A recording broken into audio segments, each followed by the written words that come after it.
Okay, folks, I'd say we're ready to roll. So welcome everyone to our Agile Hartford February monthly meeting. Good to see everyone. I know there's some people attending for the first time, so welcome. So Agile Hartford is a designated user group of Scrum Alliance, Agile Alliance, the Agile Leadership Network, what have you. So here's where we are. Moving forward, here's our board members. So there's Larry Buck, Janet Custer, Vince Dukraj, Dave Kirsnowski, and myself, Steve Nunziata.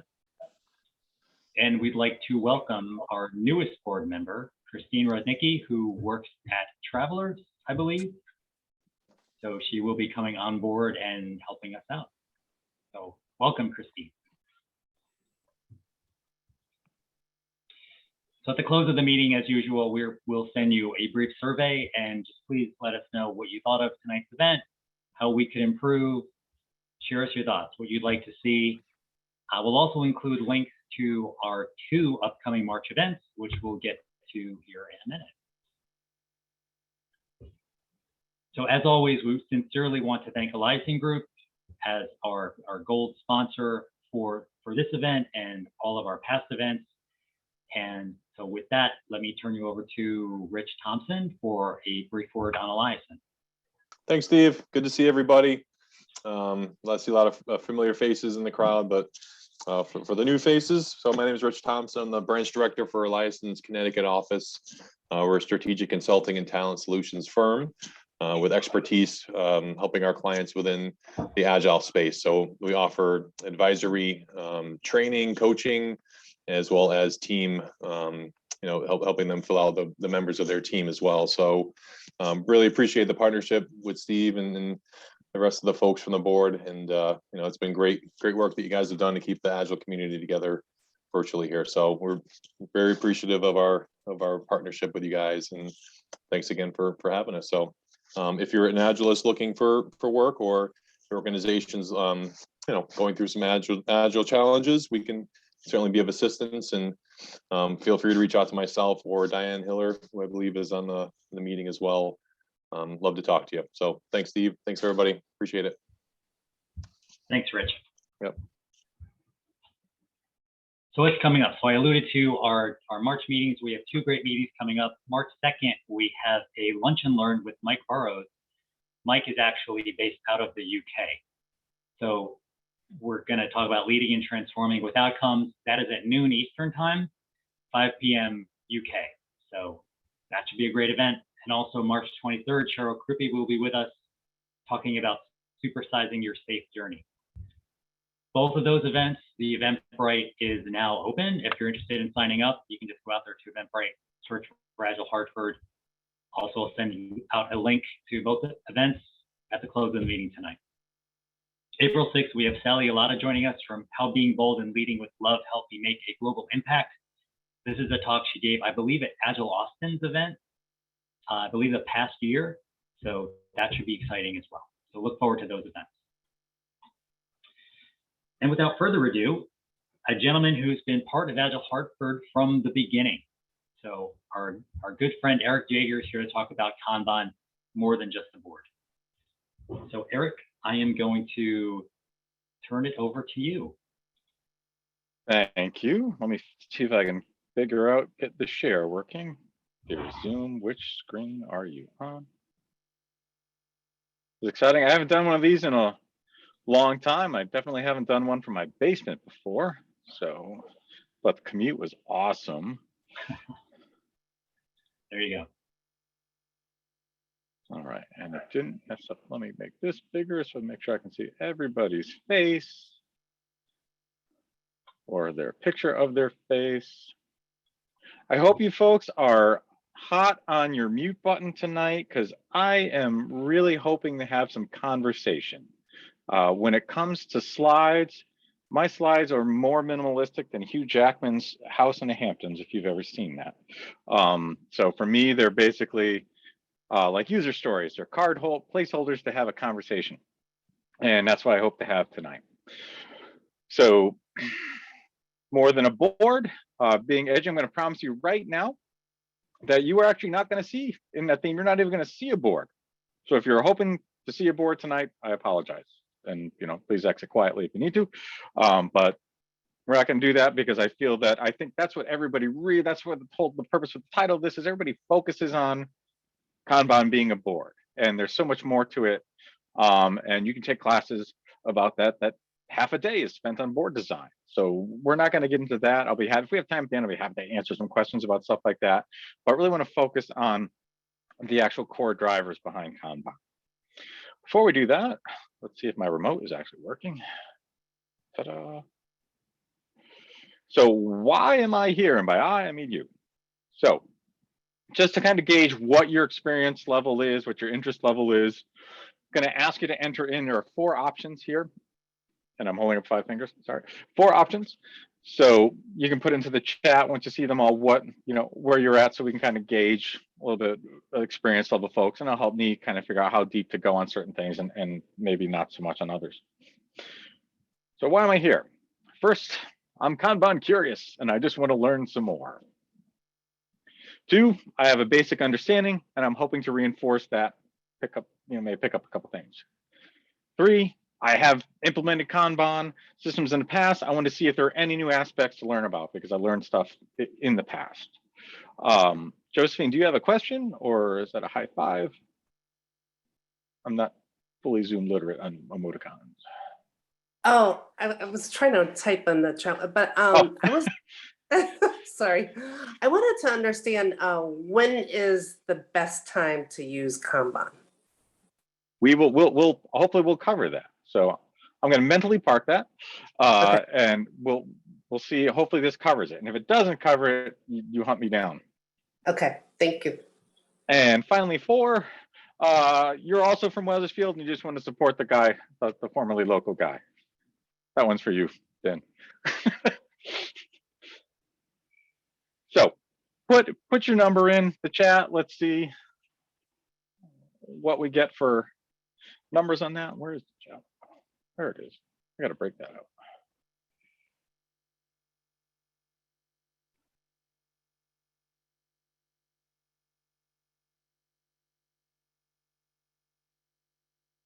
See lots of 1s, a couple of 4s,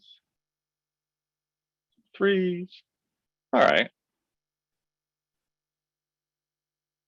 We'll do the Olympics. We'll throw out the high and low scores, and we'll. Dave, there wasn't even a 5. Really?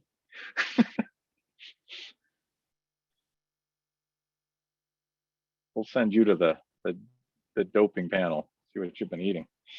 I'm here because I'm digging the beard. That was the 5th option. Okay. So what is Kanban? Is it a software development methodology or is it a framework for software development? What do we think? This goes out to all my 4s and 5s and 3s can take a seat for a second. Any of my 1s and 2s out there want to take a stab at this? You can speak. You don't have to. Thank you. I'm typing. Whoever type C, whoever you may be. Framework. What kind of framework? I think it is. Software development. Anybody else want to take a stab?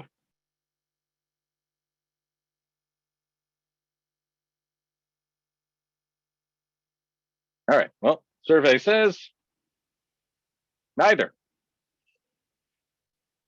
What Kanban really is a management method to be applied to any process or workflow. That can be an existing process. It can be a brand new one. Say you're developing a brand new product, getting into that innovation groove. You're an entrepreneur.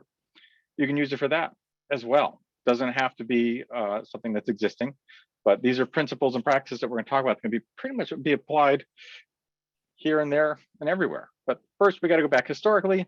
Say, where did it start? Anybody know where it started?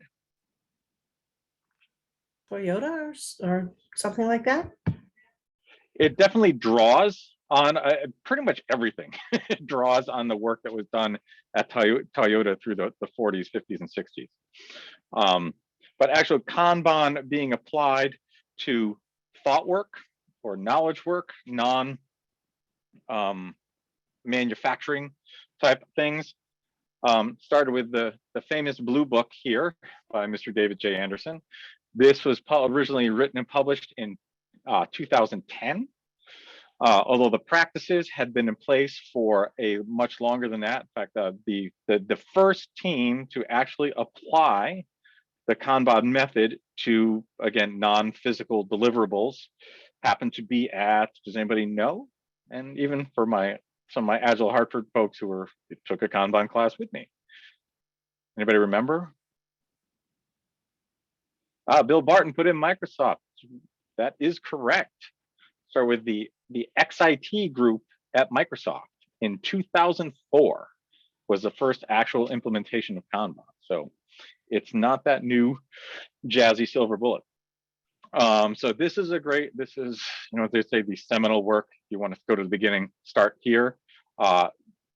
David has revisited this book several times in the past 12 years, and they've updated, they've included a lot more information, especially about the XIT stuff, as I think stuff has come out of being under, legal, we've got to keep things confidential and stuff. They've been able to add a lot more information to that. Some other books that are interesting that Mike Burrows is going to be a guest speaker. Mike Burrows also wrote another great book. I don't have a picture of it. It's called Kanban from the Inside. And he used to work very closely with David Anderson before he branched out into his own methodology of leadership and the agenda shift mindset that he's involved with. There are a couple other books. This happens to be, this is a book that Janet let me take a look at back when we used to work in offices and many in the before times. And last, if you really want to get serious, and when you're a little bit more advanced, this big mamma jamma, which I'm not sure if I'm here or not, this is the Kanban maturity model, and it's not. Are you, sorry, are you I'm still seeing the blue Kanban. I'm just showing, I'm showing in the video, I'm holding up a book. I'm big on props. But Kanban maturity model is actually probably the best method, even though it's not really methodology, it's got some of the best agile stuff I've ever seen. There's tons of information in here. So if you're really, this ends up wetting your whistle, that's something to look at in the future. Anywho, so that's where Kanban started. So where can it be used? We already had a question, like, well, when's the best time to use it? So where can it be used? Where do we think? Anybody want to offer where it can be used? Is there a place, or is there a place you think it can't be used?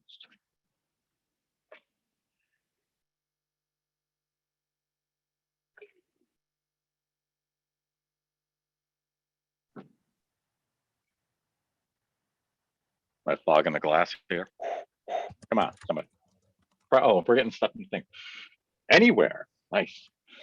Projects.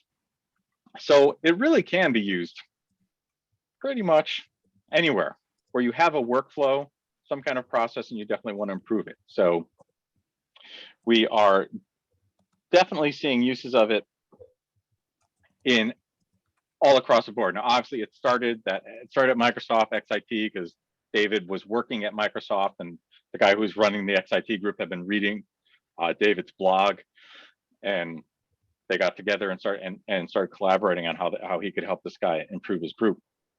But it's used in marketing, it's used in human resources, anything. So Diane, you don't have to zone out. Rich, you might be able to do some of your stuff, apply to some of your things here. It's not just geek talk tonight. So anything, place where you have a workflow you want to look at, this can give you the tools to work to try to improve it. I mean, would you ever suggest that it can be used for, like, instead of SAFe or Scrum? I'm about to get to that. But spoiler alert, it can really be used for anything. There's a whole movement of people, that movement sounds extreme, people aren't marching in the streets, but there's personal Kanban. People use it for, to take care of their stuff at home. I used it recently when we went to remote learning 2 years ago. I used it, and when the kids the first few weeks of remote learning was kind of like whatever, and then when it was like, oh, you're going to be home forever, we had to get more serious about it and structured. And so I set up a Kanban board on the wall in my kitchen, and use that for the kids to so they could, understand everything they had to do every day and get through their stuff. And it wasn't just their schoolwork, it was chores around the house. So you can use it a lot. I mean, you can use it for, people use it for construction, medical stuff, what have you. I've yet to really find anything that you can't use it for. So within that, apologies, I have reflux and I get a dry tickle from it. So I'm not Rona coughing, I'm just trying not to reflux cough. So Kanban has the basis of it. We have 6 principles. The first are change management principles. Then we have service delivery principles, and then we have 6 general practices. Remember it's a magic number of 12. Our first of the change management principles, this is my favorite one. This is the money maker or the money saver, is that we start with what you do now, and we within that, we respect any existing roles and processes. So this is a great thing if you're in an organization that is resistant to change and is afraid that if they buy into something like SAFe or Scrum or whatever agile methodology du jour happens to be, that now I have to make this huge investment in changing people's roles. I have to send a bunch of people to RTE training. I have to send people to Scrum Master training. I have to create RTEs. I have to find product managers. I have to find solution content managers. I have to find all these things. And that's not to say that those things are bad. They're all good. They serve a purpose. But again, if you're an organization that is afraid of that, this is a great way to start, because you just literally start exactly where you are. And you can apply that to anything. If you're doing Scrum, you can apply it to Scrum. If you're doing SAFe, you can apply it to SAFe. Hopefully we'll see as we talk about more of these things, you'll see how those things can apply, and we'll talk about it. But you can definitely do it. I do mostly SAFe coaching, even though this is my sweet spot. I end up applying Kanban to most of the SAFe transformations that I work with, even if they don't know I'm doing it. Next one is agree to pursue improvement through evolutionary change. For my SAFe people, that probably sounds a little bit like we're going to agree to pursue relentless improvement. So lots of sharing Venn diagram overlap with all these principles and values. They all come from kind of the same places. But so we're going to agree to seek change through evolutionary change, not revolutionary. So it's not a big bang change. It's not snap, we're going to come in here and flip the table over and turn everything upside down on you. It's step by step, methodical process of improvement. We're going to encourage acts of leadership at all levels. What does that sound like? Does that sound familiar?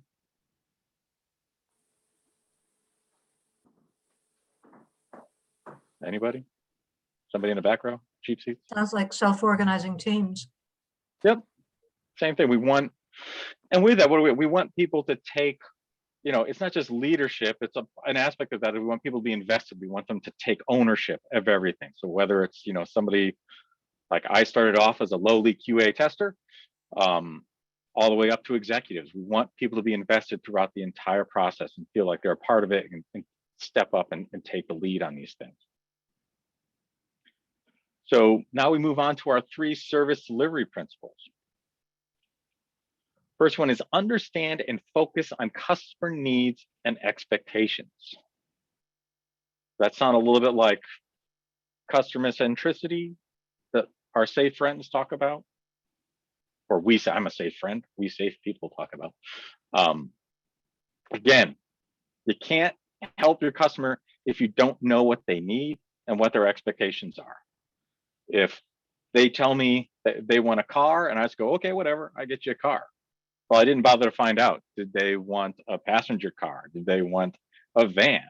Did they want an electric car? Did they want 4 doors? Did they want to be able to seat 8? Did they only want to be able to seat 2? Understanding what they want and when they want it as well.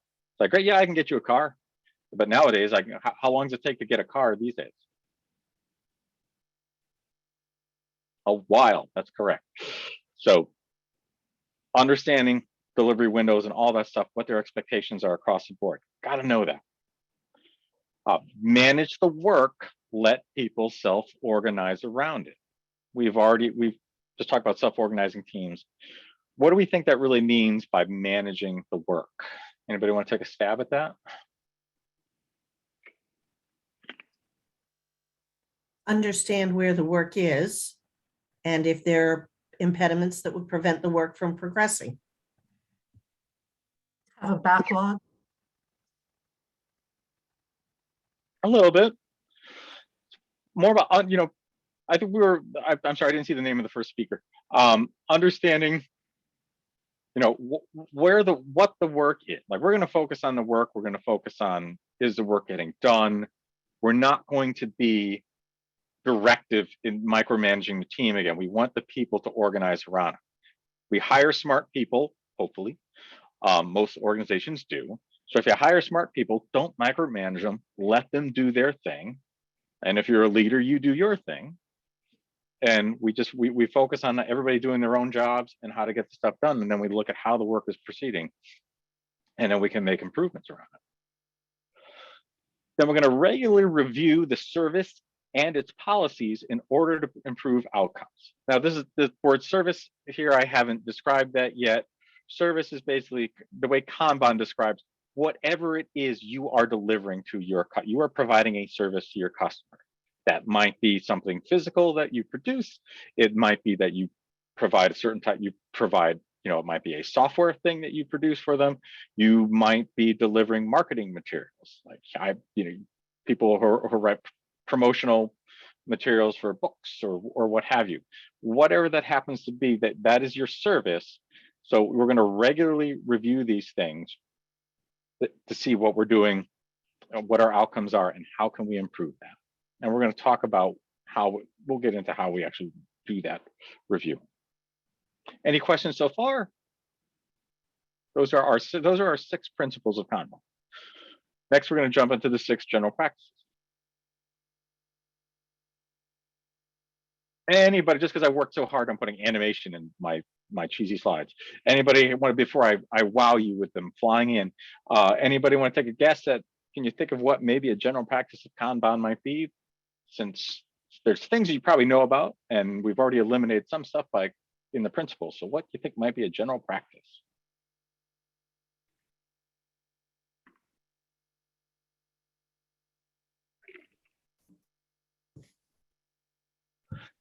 Feedback loops. Ding ding, we have a winner. I wish I could be like survey says and that came up first. But that's definitely on the list. Anybody else?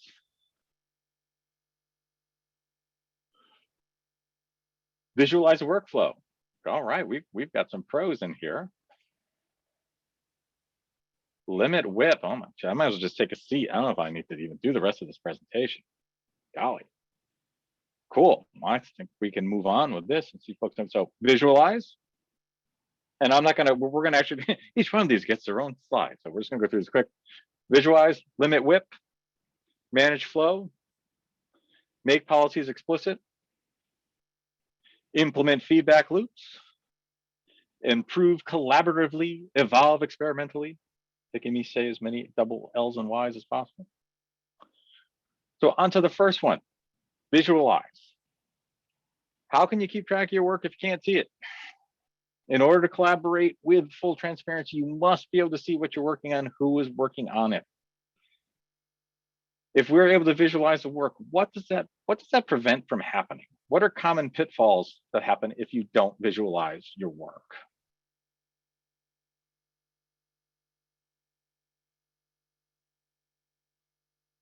Double work. I'm not double work. By double work, do you mean redundant? People doing the same thing twice, redundancy? Not that good, like safety redundancy that space would have.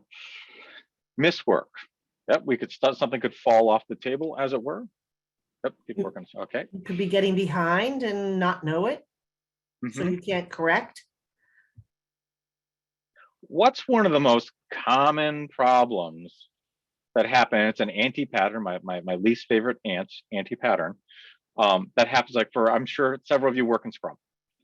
What's one of the worst first anti-patterns that always happens to Scrum teams? They take on too much work. Take on too much.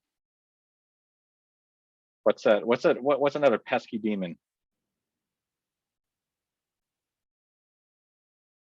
That's right.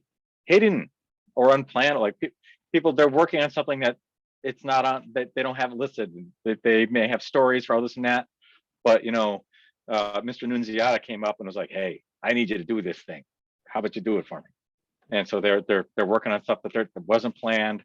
It's exceeding their capacity, not there. If it's all up on the board, it can't be missed. It's right there.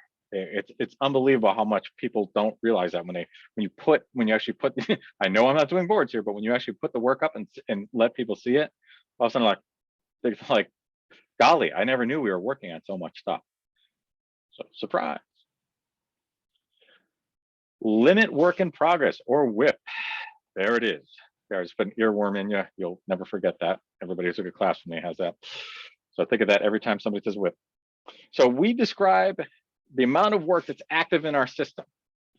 And by focusing on the flow instead of utilization, we can achieve much greater results. So what do you think I mean by focusing on the flow instead of utilization?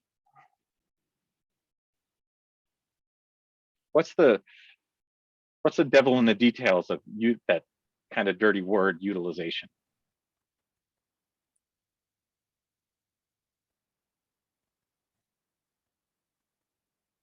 Bunch of work in progress, nothing gets done. Spinning wheels, bottleneck.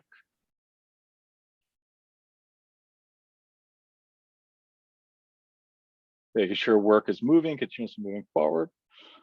So when we focus on utilization, or when there's that mindset of utilization, what kind of utilization are people, especially, sorry to my managers out there, but what kind of utilization are managers usually looking at and hoping for? Bean counters in particular.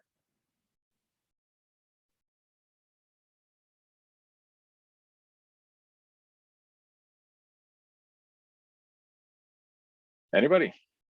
It's like, when is the project going to be done? I've got max out the allocation of work. Thanks, Bill. I think it's pretty close. Like, people are usually looking for 100% utilization. They don't want they're afraid that there's any slack in their resources. Like, we got to keep everybody busy all the time because we're paying them. And so when they do that, excuse me, as some people are throwing into the chat, when we focus on 100% utilization for folks, we end up taking on much more work, and we usually don't finish it. And that's where we get our nice little catchphrase here of stop starting and start finishing. I actually have that in a nice little sticker on the back of my other laptop. So you too can have Kanban bling if you go to a conference. Next up, we want to manage the flow, like my fake river behind me. Managing the flow allows teams to have predictability as well as maintain a sustainable pace. We've heard that term before, right? All our agilists here in the crowd, even if you've never even walked by a Kanban book, I'm pretty sure you've probably heard the term, we want to have a sustainable pace. So if we monitor the flow via Kanban, flow metrics, we allow them, excuse me, we allow the teams to manage the customer expectations as well as highlighting potential areas for improvement. And so if we're monitoring the flow of things, how can that highlight potentially our areas of improvement? What might we see?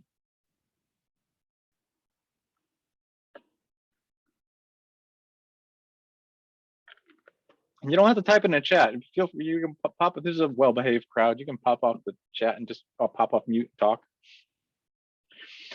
Bottlenecks, impediments, delay, all great. Okay, maybe we keep it, but the answers are coming good and they're coming right. So definitely, all those things become highly visible when you start looking at those particular aspects in your metrics instead of looking at, our fun vanity metrics of, look, we did all our story points and we did all the features and this and that. Well, okay, but when did you do them? Waste, exactly.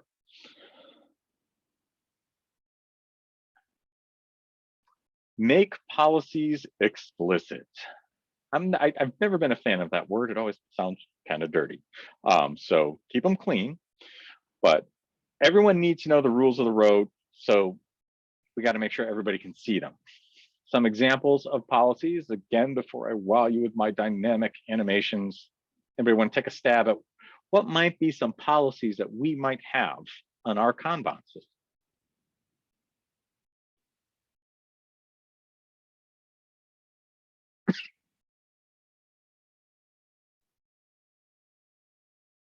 Keep your cars up to date. Yep, keeping things up to date. Swim lanes. Swim lanes are a design feature, but they might represent a policy. So the judges will honor that. Definition of each progress status. Yep. Visible exit criteria. Gonna have a different name for that, but that's correct. Be prepared for all meetings. Clear exit agreements. Cool. So yeah, we're probably gonna see a bunch of these. One such thing be replenishment. We'll actually talk about that a little bit later if you're not sure what replenishment means. Poll criteria. Anybody? That's probably a different type of phraseology, but what do we think poll criteria is? Anybody want to take a stab at that?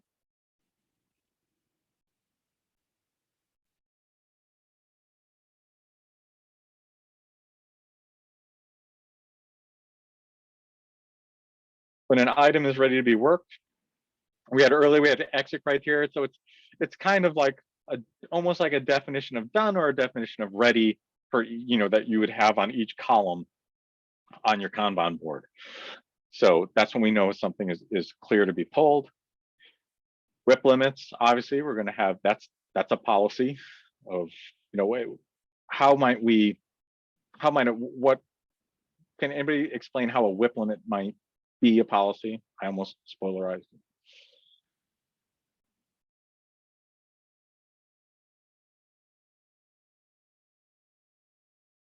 Don't be afraid to come off mute.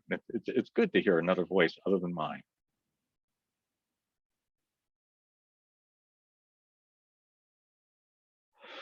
Limit work items in a column. So you might have a WIP limit over a column. You might have a WIP limit over the entire system. You might have a con WIP, which is a constant WIP where you say, I always want to have X number of items in the system. But it's definitely a policy. Policies for the treatment of different classes of service. Anybody know what a class of service is? This is kind of a chicken and an egg scenario, conundrum. Is that like high touch versus low touch, or bronze, gold, silver? It's not really a fair question, but it can be a work type, but it's really a class of service is a set of policies for how you treat a particular type of work. And as you get further into this, you will find out that like work types can change classes of service depending on timings of things and different scenarios. But it's just, again, it's a set of policies that you apply to a particular item that you have classified that, given a certain criteria, these items fit this class. And so we're going to train them. We're going to treat them in a specific way. I see in the Rhonda put in swim lanes, priority SLA, classes of that. Those are qualities of classes of service. You can have you'll definitely have an SLA on a class of service. Class of service can help determine priority. Again, it's a set of rules, policies about how you actually treat the work. Meeting times and content. We had somebody put that up there. Basically, and I'm about to spoilerize the next one, so I'll just bring it up. Basic working agreements. How many folks have done team charters? I see a hand clap. Nice. So we got one. So if you've done a team charter, and I know it's safe, prescribes doing team charters when you're launching your trainings.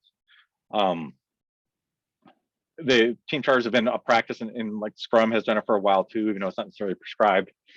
But all those working agreements, and again, as Kanban says, we don't, and we'll talk about this on other areas, you don't have to suddenly be like, I hope you don't walk away from this and feel like, okay, we're gonna start calling everything policies and this and that. It's start where you are, but eventually you mature into become a pure Kanban place. You want to go switch to the exact terminology, that's cool, but they're all about, if you have something in your own context and it fits, stay with it. You don't have to go changing names or anything. Excuse me. We talked about feedback loops earlier. We mentioned that. Feedback loops are necessary in order to deliver a service, and they also provide opportunities to learn from and improve upon current processes and practices.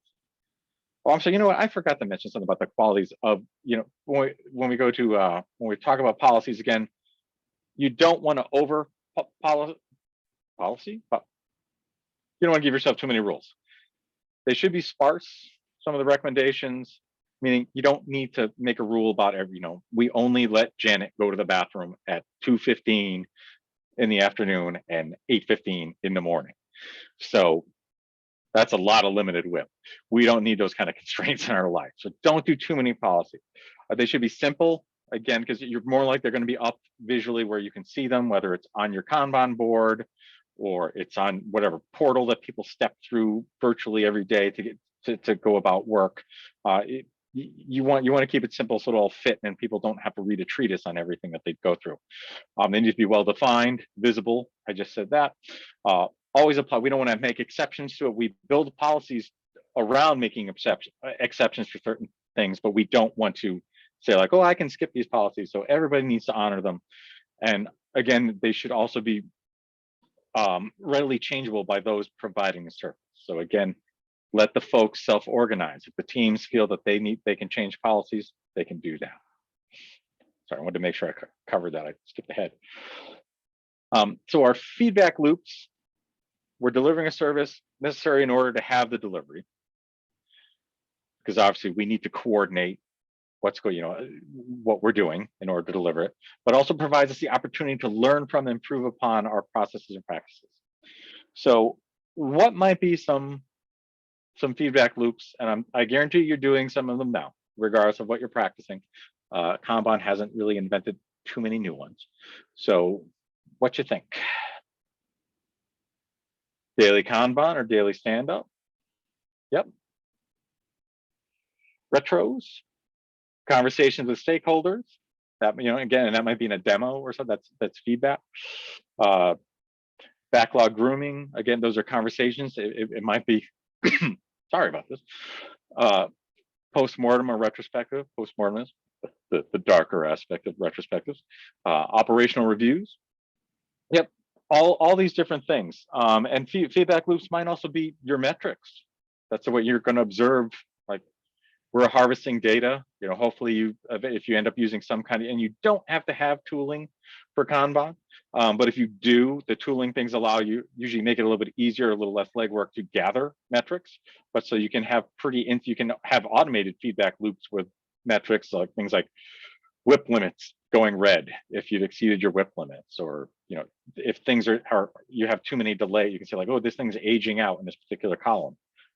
All those metrics, all those things can be feedback loops. So all the different types of conversations and meetings we've had before, we mentioned already, in addition to metrics, all the type of things that we would consider to be feedback loops.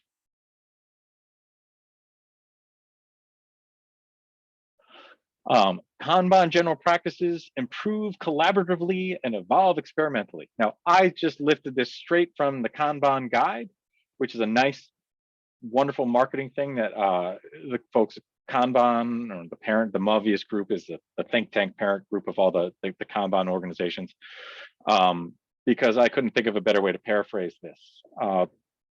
So right from the guide, back to the change management principles. In the Kanban method, we start with what you do now and agree to pursue improvement through evolutionary change. Kanban is a method for continuous change, and we make those changes collaboratively using designed experiments based on models and the scientific method. This is where feedback and metrics are so important to guide us in the evolutionary path. We design safe to fail experiments so that if our hypothesis is correct and the experiment gives good results, we keep the change, but if the results are not positive, we can easily roll back to the prior state. There's no way I could have said that better, so that's why I just lifted that straight. Does that make sense? I've mentioned it a couple times about this evolutionary type of change, not revolutionary. Does that make sense to folks? Or I say, how many people have been in a place where they've tried to do revolutionary change, and how'd that work out for you? Eric, I don't have, this is Linda Wells. I don't, I have a question about sort of the right amount of time. If you have any experiences, you've worked with teams, you know, how much time to figure out, is the hypothesis correct, right? So try it a few times. You know, what do you see as you work with teams on sort of finding that sweet spot? You know, in other words, not to give up on something too early, but to know when to say when, and it's like, okay, this isn't working and let's try something else. I'm curious, and maybe you can answer that question at the end if you don't want to go into that now. Oh, we can talk about it. That's a great question. I was just about to point, I keep forgetting I'm in my basement. I was about to use my laser pointer and point at the screen, and that doesn't work. So if I were to use my laser pointer, I would point to the safe to fail experiments. So that it's within your context, it's going to be up to you. I mean, and by you, I mean the people doing the work. What is the threshold for safe to fail? Like, how long can we experiment on something before it ends up, you know, the transactional cost of it becomes too great for us to play? Like we can't gamble on this thing that if we don't get this right, we lose our customer. You know, it's, you know, simple things of, especially in newer Kanban systems, one of the things people always struggle with is the WIP limits. And people always ask me, and I mean, I'm about to teach a Kanban class in a week and a half, and I've taught like 3, or I don't know how many I've taught in the past. Janet will tell you because she makes me do it. But no matter, I will say to the entire class when we get to WIP limits, I'm like, folks, there's no way I cannot give you a magical formula to determine what your WIP limit is. This is something where you have to, it's trial and error. You have to experiment with it. And no matter how many times I say that, and how many different ways I say it, if I say it in French, I don't know how to say it in French. But once we get to the end of the thing, people maybe will say like, are there any best practices that we could be doing for the, like, to get the WIP limit? And there aren't. You really have to experiment with it. So, but those are the experiments where, I mean, the feedback loops you readily can see that pretty quickly when you're playing with your WIP limits. If work starts piling up, if people all of a sudden we have a lot of delay and people downstream are waiting and they're idle, they have nothing to do because everything's jammed up top, or a particular type of work is jamming up. So you can tweak the WIP limits pretty quickly. When it comes to different aspects of your system, again, the experiments, I mean, usually I still think most of it ends up being most of the experiment things that we talk about end up being around WIP limits, SLAs with people that, and all those things you need to gather data on to do it. Now, Linda, is that kind of in a coachy way dodging your question, or is that answering it? Yeah, no, you answered my question. Thanks, Eric. And Eric, I'd like to add, you know, sometimes we try experiments with our Kanban teams, right? And they hate it. And as a coach, you're like, we're going to have a breakthrough, and they hate it. And they're like, roll it back, and like their hair's on fire. So as a coach, you got to roll it back. And what do they roll back to? The same pain they had before they tried the experiment. And so you have to honor that. And then at some point, the pain will become too great again. And you say, okay, what do you want to do about it now? You got your experiment of, you can always have the pain, right? You've tried one thing. How would you like to try that again? What sort of tweaking would you want to do? I had a team once, it took me 3 tries to get them to adopt a new way of working. It wasn't around WIP limits, and I can't exactly remember all the details, but the point I'm trying to make is, you know, sometimes you let them roll it back until they finally get enough of the pain. You know, it's the devil you know versus the devil you don't. And they're like, okay, I'm kind of over the devil I know. So let's figure out, with all the experiments we tried, what's the next one? Back to you, Eric. Yeah, I mean, the water behind me is more than just talking about flow. I mean, if you start reading more about Kanban, I have another sticker on my other laptop that says "Be like the water," and they emphasize what does water do? It goes around. Water goes around impediments, unless it's tsunami, usually doesn't overtake it, and we're a gentler flow, so we're going to go around it, which is a kinder, gentler way of saying pick the hill you're going to die on. And some of those things, to Janet's point, if you hit massive, you got to be like, okay, that's what we find out. We stepped out of the evolution into the revolution, and we need to fall back and let Mr. Darwin take its course. So that's always a good guide. So who knows the name of that critter? I'm dating myself a little bit with this one. Push me, pull you. Yep. Thank you. So we've mentioned pull a lot. So we push or pull. So what do most systems do in the world? Hint, it starts with a P. Push. They push. And what do we want to do in Kanban? Pull. We want to pull. And what does that mean? What does it mean that we're going to pull? Only take the work when you're ready to work on it. Nice. Exactly. You've made my next slide null and void, and it has my most epic animation on it yet. But we'll still go through it because I put the effort in. So pull till you're full. So anybody want to take a stab at this? Is the closest thing you're going to see to a board in my presentation. So imagine, if you will, that these were two columns, the first two columns on your board. Underneath A, we have an empty box there. What do we think that is? Space in your whip limit. I'm sorry, what? Space in your whip limit. Like, yep. Space, like you're not at full whip. Yep. So, or we could say capacity. So, fun little inside thing. Kanban, the cards are not your tasks or stories, whatever the heck they are. Those aren't that's not the actual Kanban, which Kanban means signal card. This empty block is that shows that there's capacity. That's the pull signal to the upstream system. So we have that. So now we can pull down. Wasn't that amazing? And we're full. And so we're not going to pull anymore, because if we pull there, we're assuming this basically means we have a whip limit of 2. If we are using physical spaces for our design cues on the Kanban board, we're at our max, so we're not going to exceed that, because that's the policy, the explicit policy that we've set previously. So let's talk a little bit quickly about some metrics, just the core ones. There are lots of them, especially that big old book I showed can get into some deep stuff. But most important, the primary one that we go through, probably the most important, is lead time. The time it takes for a single work item to pass through the system from start commitment point to completion. Anybody know what the commitment point is? And this is fair game for anybody who's, the few people I know on here who've actually taken a Kanban class. Order to delivery. That's close. It's borderline.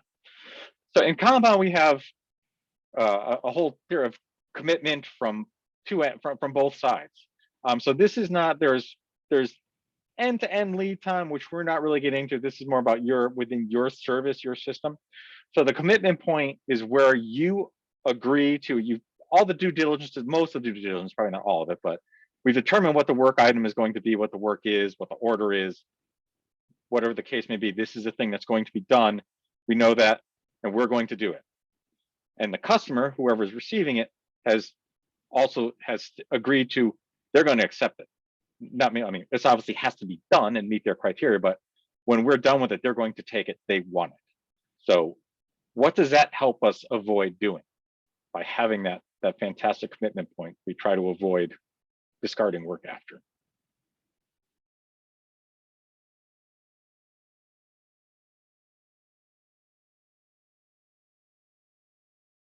Anybody?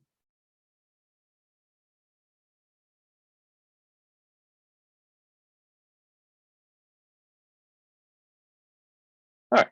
Well, it avoids us working on things that we know people don't need. We don't want to make vaporware, shelfware, Stuff like, oh, hey, I'm glad you made that, but I didn't really need that right now. I need that in Q2. Where are my Q1 deliverables? So by having a commitment, having that conversation with folks, again, understanding your customers' needs and expectations allows you to focus on the work that you really need to do. Within that, there is a separate lead, a subset of lead time. We have the customer lead time, which is from when you commit to do it, you start doing it, and when they actually receive it. And then there's system lead time, which allows you to focus on the areas that are completely within your control. And we might want to differentiate those times, because once you get out of your control, it still might not be delivered to the customer, but it might get to something that we call an unbounded queue, where it's waiting, it's out of our organization. Common places for that are like UAT testing, or some kind of pre-prod promotional wait time, where we have to wait staging, we have to wait for something to happen. And we know that's going to happen, so we're going to ignore that. We're going to look at our system lead time, which just happens to be the things that we can immediately control, and we can tweak, and we can turn the nozzles, faucets, I'm out of analogies, on our WIP limits and our columns to adjust to see where that, and experiment and do that. Something outside of that, then we have to work collaboratively, negotiate, make some promises, maybe exchange some gifts in order to get stuff done that's outside our system. Delivery rate, somebody actually had mentioned this before in the chat. The number of completed work items over a selected period of time.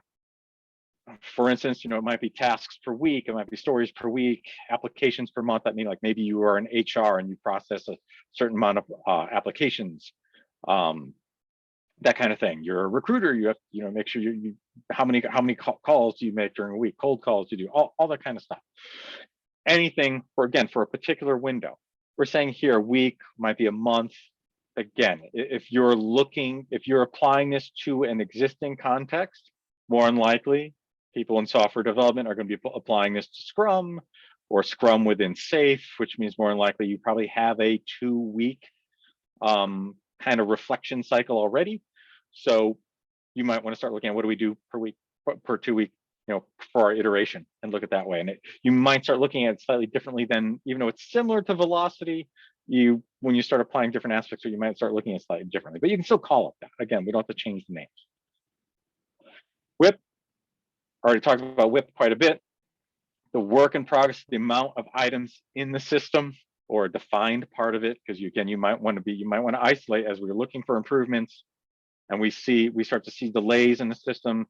We might want to say like, oh, this particular state of the workflow, let's take a look at the WIP there and understand how much work is always going on there. Who knows a great way to, while not super precisely off the bat, but a really good way to get a good idea of WIP right off the bat visually? Anybody know a good cue for that? 1 plus your team numbers. Well, I'm not saying what. I mean what your actual WIP is, not what you're setting your WIP limit at, but just what's active in your system. And we know a good way to see that at a glance.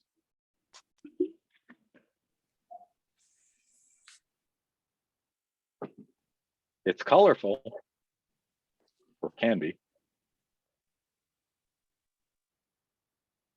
That's right, voice in the back of my head, the CFD. Cumulative flow diagram. How many people have seen one of these before? How many people are baffled by them? A lot of people don't know how to read them, and that's okay, because it can be tricky if you're not sure what you're looking for. This example in particular actually comes from a Kanban class I taught in the summer. There's a simulation that we go through, simulating workflow, and the picture on the left, round 1 CFD that you see, is when people are just going about work the way they normally do. They haven't thought about putting any constraints or WIP on. They're just like, we're just gonna do work. And if you can find the green stands for complete. And there's a little teeny tiny sliver down in the bottom right-hand corner. Meanwhile, the blue and the red show the different steps that they have in their workflow. And the cumulative aspect of this is that these things stack on top of each other. That's where we get cumulative. And as we can see, the day 1 of this endeavor, and you see the chart, you see they have 12 work items in flight the first day. This is another one of when my least favorite aunt shows up in like for a lot of Scrum teams, for folks who probably have quick raise of virtual emoji hands. How many Scrum Masters are on the call? I see one. I see two. So, all right, we have several. So, common anti-pattern that happens in Scrum. First day of the sprint, like 2 hours after sprint planning, or the second day of the sprint. Every story is in flight. Am I right? On the board, you're just like, what happened? How are you working on all that? And if you have a board, you can see that sometimes, but people won't hit. But if you, the cumulative flow diagram will show that as well. And the chart you see on the right is after this team suddenly said, okay, we're going to change the rules and we're going to actually start applying some WIP limits to our two stages that they had on this board. And suddenly you see, oh my gosh, we start completing work. See, there's actually a lot of green, and the red bumps. And you see there are some bumps in the red and the blue, and that's due to there are certain scenario things that happen to simulate real life events where somebody comes in and throws a grenade into the works and blows up your stuff.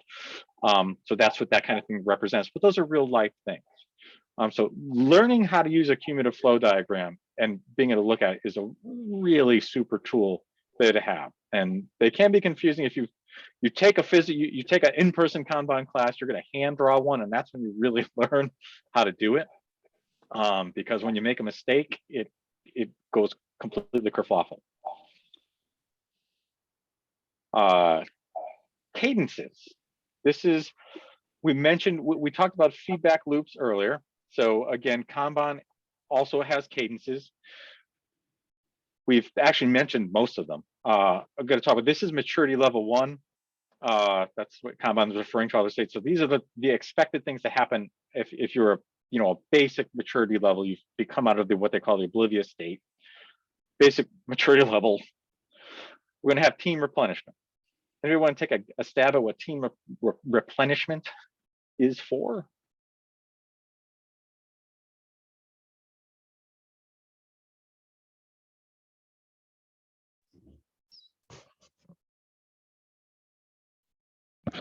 Prioritizing pulling work out of the backlog.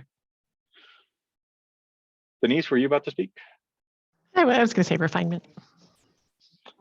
So it's basically, it kind of, and again, this is one of those things where if you're applying it to an existing context, especially a Scrum context, more likely this is going to take, if you appropriate one of your existing meetings or try to evolve it, it kind of sits on a line between refinement and sprint planning or iteration planning. But this is where you basically are going to pick, we know there's going to be capacity opening up in the system. We need to replenish from the pool that we draw from. Kanban tends to use the term pool, because they consider backlog having more of a kind of already, if you put something in a backlog, it means you've kind of committed to it already.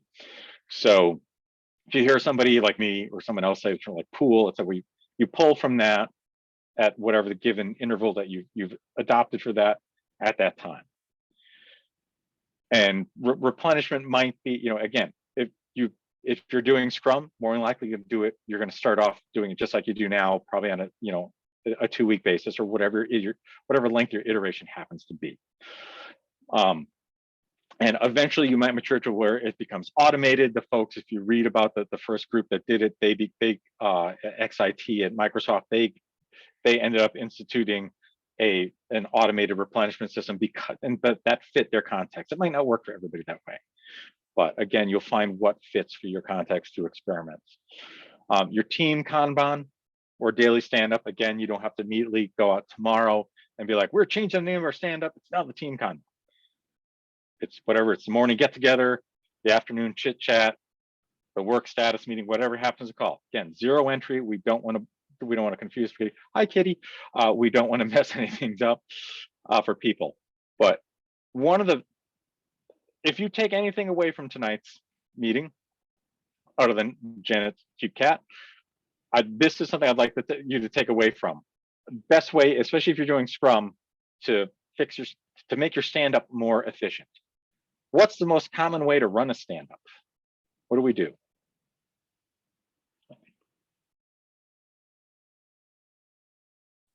Ask the 3 questions.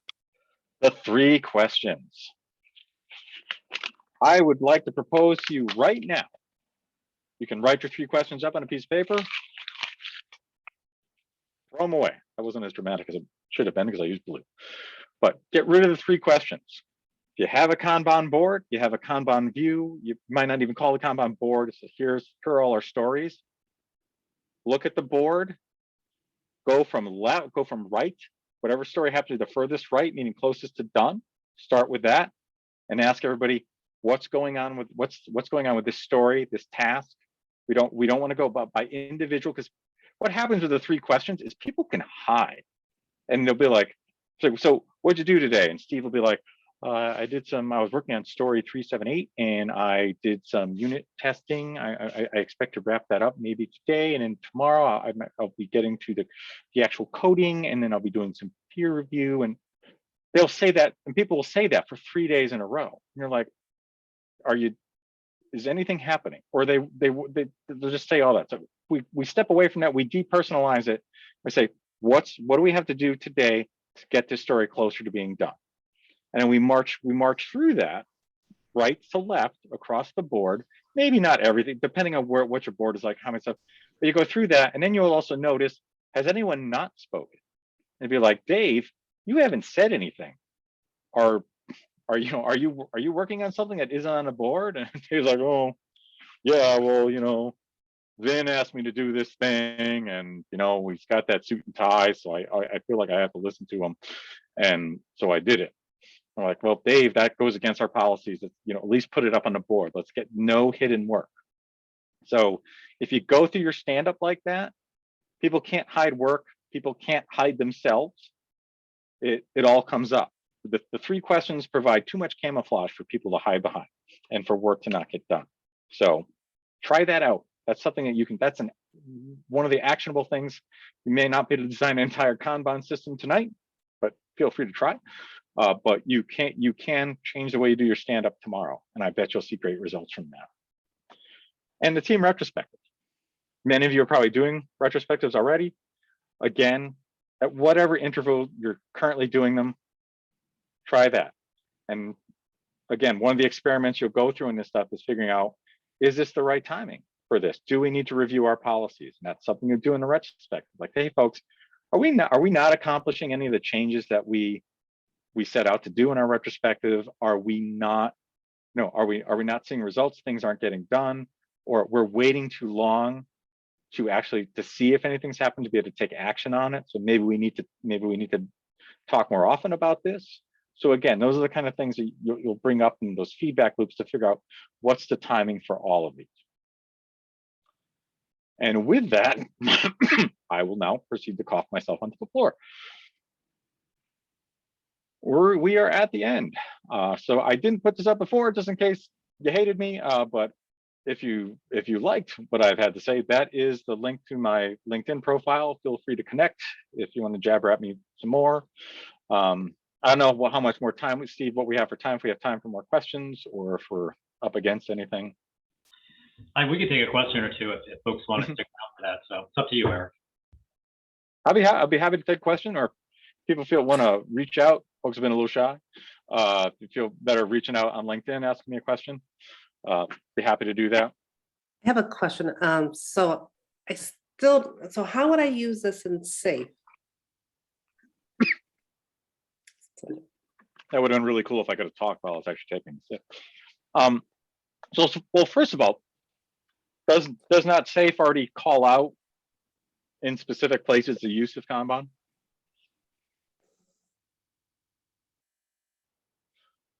I'm not that familiar with SAFE. That's okay. Well, if I don't have the big picture handy right now, but if you looked at the big picture, SAFE prescribes using Kanban at the program or art as a release train level. They want a Kanban for your features there, or epics, depending, both of those items, depending on what you're working on.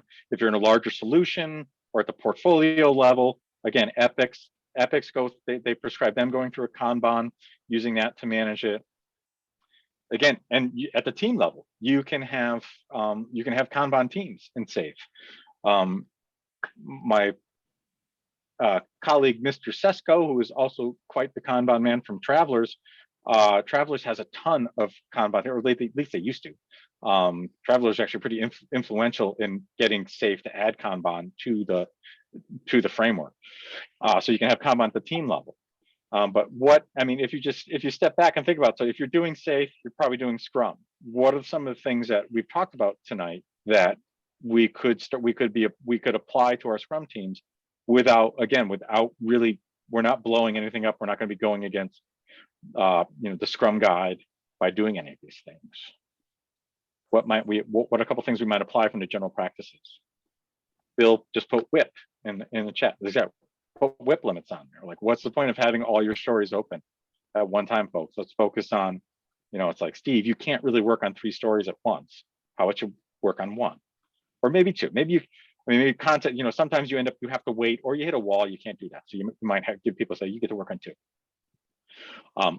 Polling work, somebody just put into the chat. Again, we pull instead of teams pushing.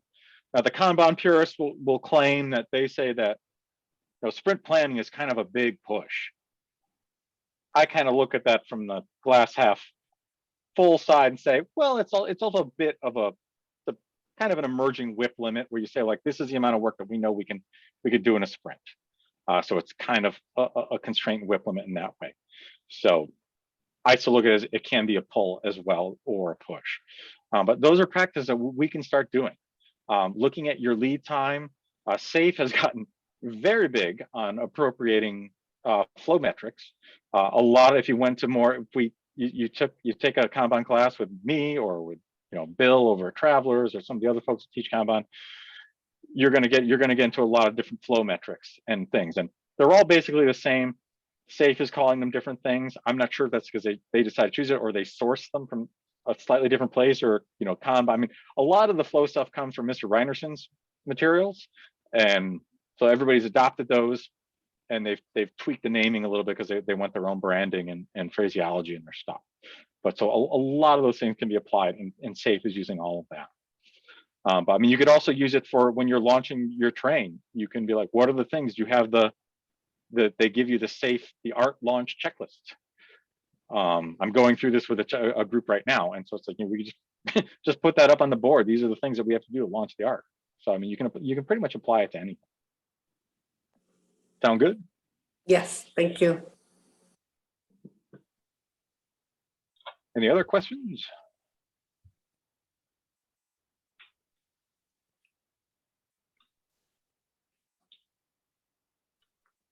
I think we could take that as a no. So, well, there it is. Is there another question? All right. Well, thank you, everybody, and thanks, Agile Hartford folks, for having me do this. But actually, again, I've gotten up the courage to ask. So I'm actually working in a more unusual field, I guess. I'm in assessment and test development, like standardized tests, things of that nature for different states. So we do a lot of project work and are trying to work on managing our workflows and coming up with better strategies to work with the customer and get things to them on time, things of that nature. Do you have any suggestions for kind of like introducing this to a company that's not terribly familiar with it, or a team that's not terribly familiar, to get them to buy in more, and also getting managers to kind of use those Kanban boards as a way to understand that the teams are at max capacity and need more room? So I think the easiest thing to do is go to the Kanban University website and download the Kanban guide, which which I based the majority of this talk off the information that's presented in that. I directly grabbed one of their descriptions of one of the general practices. It's a great start. It's a piece of marketing information, but it's sort of like a little bit like an unclickable version of SAFe Big Picture, in that it has a lot of information on it. It's got words, it's got pictures, and it talks about all the things that I've talked about. And additionally, it also shows it does have some examples of boards and stuff. I wanted to stay away from that in the interest of time tonight. It has boards. There's a lot of good material on their site. It's still a little sketchy out there if you were to like look up for stuff on YouTube, things that you might find. So I mean, I would, recommend starting with a guide, and if that looks like something like, then reaching out to somebody, whether it's me or somebody. I mean, Amanda Scherzer, who's also a member of Agile Hartford, is a really great resource for Kanban stuff too, if you happen to know her. Janet knows her stuff too. You want to talk to her.